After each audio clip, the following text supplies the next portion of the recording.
kasi una. So hi mga kalongher, naabot nami din hiya sa mo ang balay. So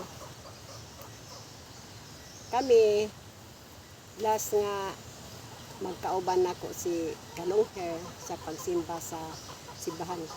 Karon kay pagka sunod Sunday, wala naman siya kay Sabado alis na siya, pauwi na ng Maynila. pabalik. Pabalik na ng Maynila pala. Sorry, niya. Kuan, mamiss ko naman siya. Tapos, ako na mag-isa punta ng church kasama, hindi pala, mayroon pala ako kasama yung apo ko, tsaka si Tintin. Bye-bye, mga kalongher.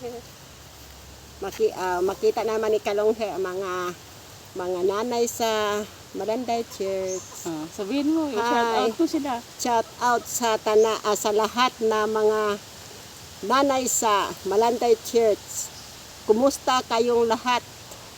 At hindi ko isa-isahin dahil baka may makalimutan ako sa mga pangalan niyo. Nanay lang ba?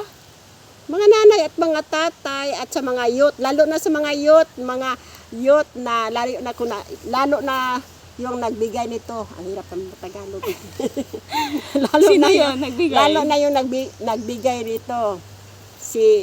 Sino yung mga friend mo na youth sa sa Malanday sa ang nagbigay nito, nalimot ko ba si Rot?